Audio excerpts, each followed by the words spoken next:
Did you see Saw? Of course I see Saw. Moz and I see Saw all the time. No, the movie. Did you see the movie Saw? Oh, yeah. Great film. Almost as fun as going on a seesaw. Renee, I want to play a game again. God. We're talking about Saw 2, and we're going to talk about Saw 3. So a few games we're going to play, is what you're saying. Yeah, we're going to play a couple games, and then we're going to need therapy afterwards. I'm just going to kill myself now. I don't want to do this.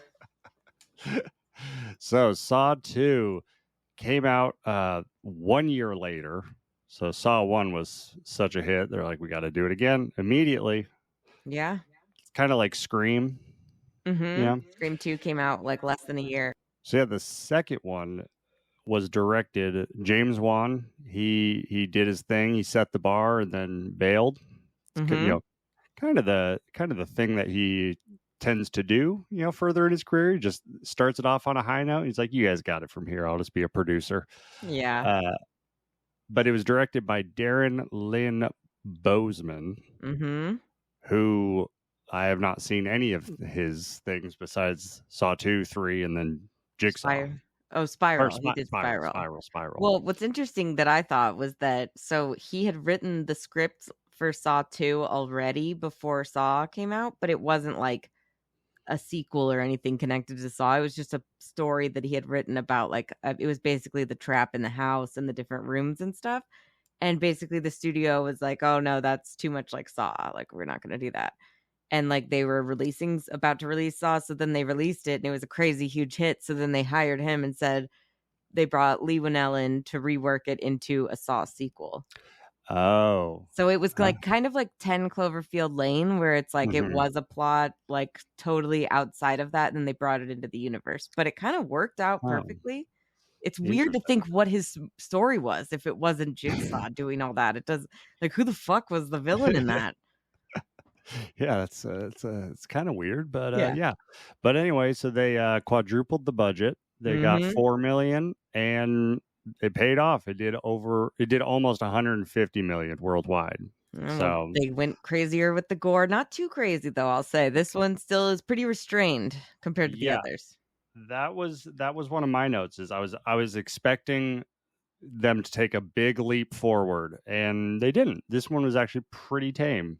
Yeah, I was actually very impressed with Saw 2 upon rewatch, because like I always liked it, but I think upon rewatch I was like, I really like this one.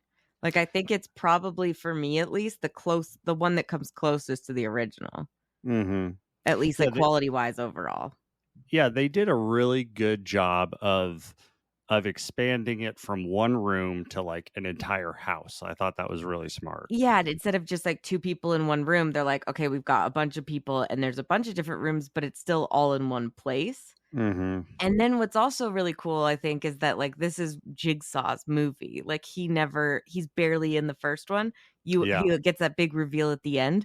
But like he's almost kind of like they give him like his Hannibal Lecter kind of movie in this one. Yeah, is what I feel. He's just kind of like a voiceover throughout the whole movie. Yeah, and then I that was another one of my notes. I was like, the best part of this movie is that Tobin Bell just gets to be the main character. Yeah, and like him just talking with Donnie Wahlberg is like really good shit. Like I really love that whole thing, and like I just think it's a really great thing to have against like the two people trapped in the room or whatever.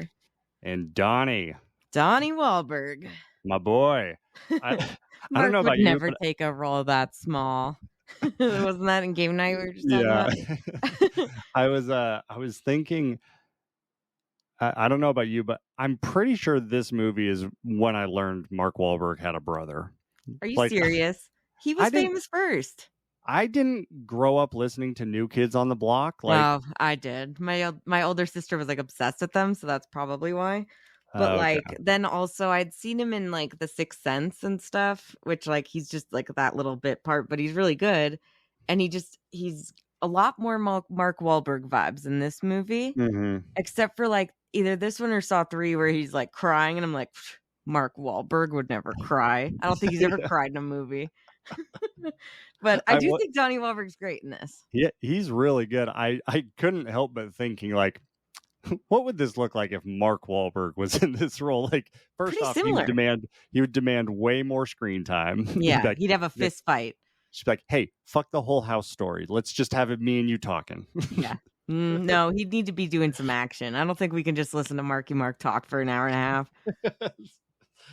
Oh, but yeah, this one's good. And then we get a lot more of Amanda, which she was cool. Great. I think that's one of the we'll get to the twist, but this movie really is the one I feel like that shifts kind of the story of this whole series, where it's more of like each movie the cops are now the recurring characters throughout. Yeah. And I mean, obviously we get Jigsaw and Amanda a little bit, but it's like this is kind of the first shift where like Donnie Wahlberg's like the main character throughout this movie. So all of them really just continue that. And I mean, we cycle through so many cops, so I think that's one of the problems later on. But for this movie, I really enjoyed that kind of moving it over to the police. You're right. Yeah. And Danny Glover was definitely a side character in the first one. Yeah, like they were more supporting the police in the first one. This one, it's more of like the people in the house are more supporting to the main cops in their storyline. Yeah. Well, we start this movie off with the nail mask. Oh yeah, right. Is that the first one? Because that's like what starts the movie. Cut the key out behind. Nope. I do not like that trap. I don't know if that's necessarily my worst in this movie, but it's one of them. Well, it's kind of similar to like the bear trap that we talked about last episode. It would be a quick death. Yeah, so totally. It would suck way more to cut your eye out than to just die. That's more of what I'm talking about, is not necessarily the like nails in the face and dead instant. Like that's perfectly fine with me. I would just not even do it. Cause like the cutting the eye out to get it, not about it. That's the part that would be a real nope for me. I don't want to touch anything with my eye. I'd be like, okay, I'll just sit here for 60 seconds and die. That's perfectly okay with me. Plus, Amanda has some real problems, as we learn later, with even if you do the fucked up shit, you might not even get out of it. So there's just no guarantees anymore. Well, and then a funny thing for me is like they bring out Donnie and they do the whole thing. It gets him involved. But then Donnie wakes up in the middle of the night and he remembers that it says Wilson Steele on the side of the mask. And I was like, so you're telling me that of all the cops that were there, Donnie Wahlberg is the one who just in passing saw that and like, hey, that might be a local business. Like, right? I don't know. The least thorough cops ever. I mean, also, and he's just like, I don't give a fuck about being a cop, like that's like his whole thing at the beginning. Like, I don't care. I don't want to be involved, which is honestly kind of the right idea with Jigsaw. He's like, I don't want to talk to him. I don't want to deal with him. I don't want to get involved. That's the right vibe. Just ignore him. He'll maybe leave you alone. Although he doesn't in this one.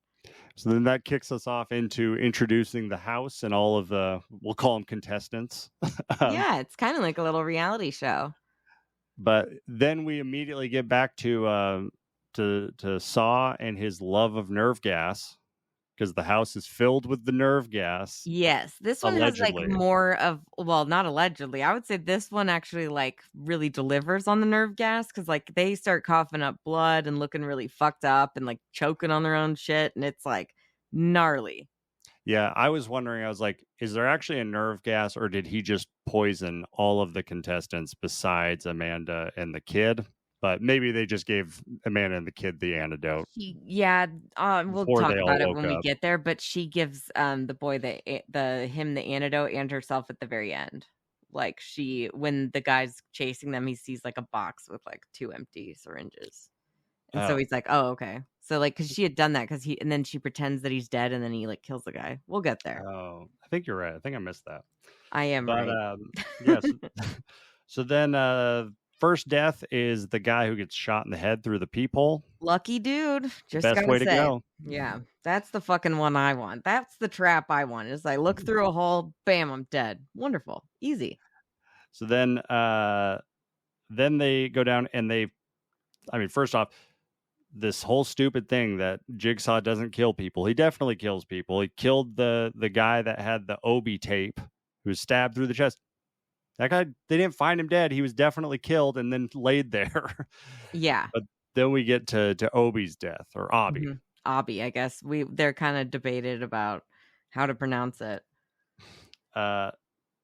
So the first thing I thought of is, at this point, they have seen a couple different like locking mechanisms.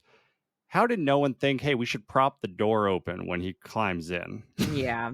I mean, also, I'm just confused about his trap because it looks like he could have just gotten one out, but because he went for the second that it closed. So I'm like, Mm-hmm. was the moral of the story to just get one and get the fuck out and say, fuck all of you? I just don't think that's very Jigsaw like. Yeah. Well, and then it shows like turn me on the wall. So I'm guessing that was like the extinguisher or Oh, something. you're right. Yeah, there was a thing in there that he couldn't get to. He didn't realize it in time. It's like, hello, people. Do you know what the fuck you're in? Like, I mean, for some of these people to wake up and go, "Where am I?" It's like, how the fuck would you guys? If Jigsaw was real, that would be the number one story every night on the news, Mm-hmm. online, everywhere. How would these people not know who he is? And if he is, it's like, okay, what's the first thing I gotta do? Is look at everything, right? Like, what do we know about this guy? He's a fuck, and he loves puzzles and weird like clues, and you got to be awares, and nobody is. Everyone just panics and runs into things willy-nilly. Yeah. That's really the theme of these movies, is that people don't stop and think. But I will say that burning alive, that would be the worst way to go. Yeah, that's pretty terrible, honestly. Like, that would be up there, but I think there's one trap that's worse in this movie. Well, then we get to the reveal of the true villain of this movie, which is Xavier, because he throws Amanda in the needle pit.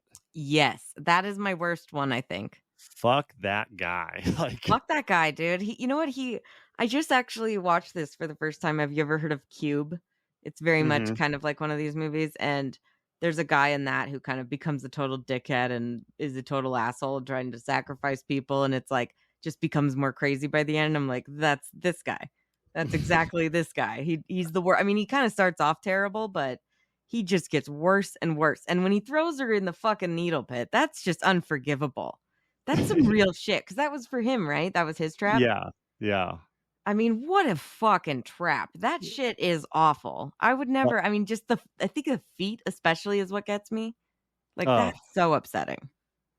and then like seeing her, like them pull her out, and they're just sticking out everywhere. Oh, God. It's literally the worst. I don't know how you would die from that unless you just like got one fucking, I mean, who knows what the fuck I those mean, syringes are filled with, right? definitely infection. I mean, yeah, you would think. And that's the thing is like, it's not like, oh, he knew Amanda was going to get thrown in there, so that's just a water or whatever. It's like, it was probably fucked up shit. Like, she probably had to be like, do a fucking flush of her system after that. I can only imagine, because she's in Saw 3. So then we go through kind of a long period of no traps. Like, there's a lot of traps that I'm like, what else? What other traps were in this house? Because like several people just die. Yeah, like there's give like up. the blonde girl dies. Xavier slams the other dude with the bat, the nail bat. Yeah, some Negan shit from Walking Dead. That was gnarly.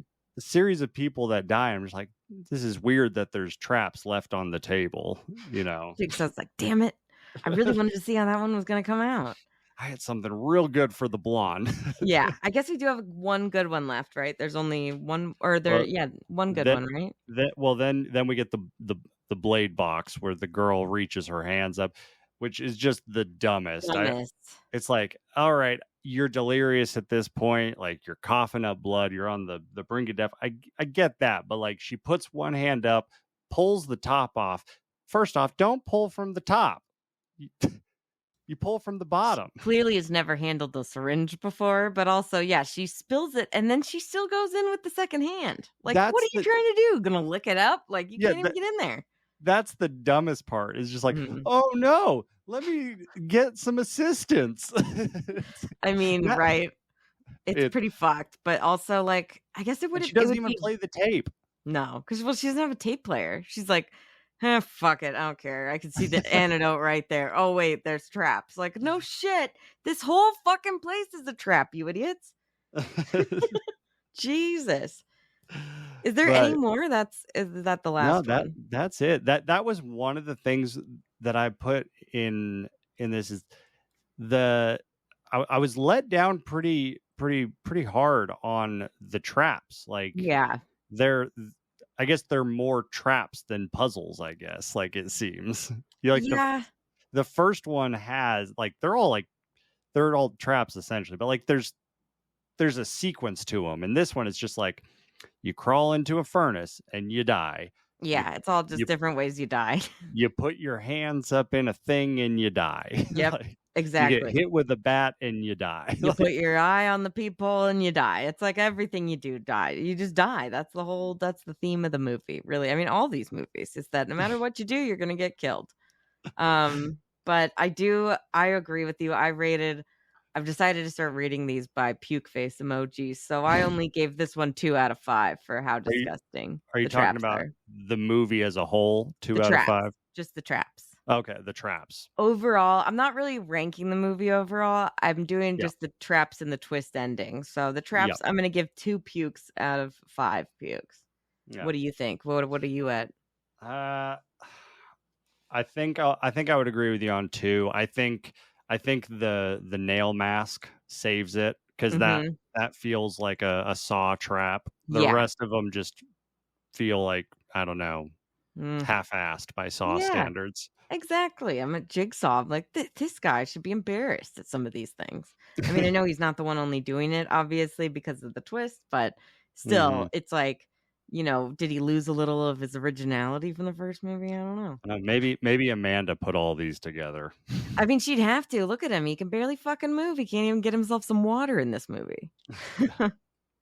And then there's that whole thing of Xavier reading the back of everyone's necks, which I would be terrible at that because my memory is so bad. I would like be running back and forth and like trying to. Which one was it? Yeah. They also never found the clue that he says like the order is over the rainbow. Yeah, I don't know what that means. Must have been one of the other rooms that we never saw. The rainbow room, of course. Yeah, totally. Honestly, I really just the trying to figure out those little things, like none of it comes back around in the same way as the first one. So then we get the big twist reveal. Kind of double twist ending, wouldn't you say? Yeah. So I think you'll like this. When I watched this, I was like, I remembered that the whole in the house thing is recorded, but I forgot that they essentially had 2 houses because the SWAT team goes to one and then Donnie goes to the other, to the real one. And I was like, oh my God, they ripped off Ocean's 11. They did the Ocean's 11 ending. Oh, you know what? They do. You're so right. Because, it's all coming. They track it to where the stream is coming from, but it's like literally just like a house with the computer streaming it. Like, that's all it is. It's so They make great. a replica house. And I was like, and Ocean's 11 came out, I think, in 99. I was like, you guys just ripped off Ocean's 11. Yeah, well, I mean, I'm not going to be surprised if anybody working on these movies wasn't super original for all the sequels. Because, like, obviously. I think we can kind of get that. Yeah. But I liked the twist that, it was recorded. I thought that was really good. I also really liked how the whole thing was happening right above the original room. Yep. I love how it's all connected because, like, I mean, that kind of becomes the theme is like people keep going back to the same fucking rooms for these movies, which is hilarious.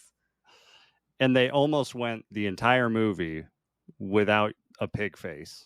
But they brought it back right at the end. You got to get it right at the end. I agree with you. I think this is the best twist ending that comes closest to the original because it's also kind of like building off of stuff that was already part of the first one, So it's like, it's not that much of a thing or I guess a stretch for us to imagine that Amanda could be an apprentice to Jigsaw because that's like she, even in the first movie when she's rescued, says, he saved me, he helped me. So it kind of makes sense. And it also brings back the whole thing of like the person who made the trap is present the whole time with the victims, but like in a way bigger, a whole nother level compared to the first movie because he's just like dead. And this one is like she's a part of it and you're with them. Like you think she's also like still a victim and just having to do it again, which is like this whole movie. I was like, oh, this bitch must be pissed. I would be pissed. I already survived this shit. What the fuck am I doing? Yeah. Well, and this is the first of many secret apprentices, but this is also not the last game that Amanda's going to go through. So no, That's true. She has we can talk a bit more about her other game in Saw 3. That's right. This is technically she goes through 3 of them. It's insane. We'll get to the ending of Saw 3, but it might be 3 or 4 games that she's put through. Yeah. Let's talk about Saw 3. Don't forget to like and subscribe. We out here.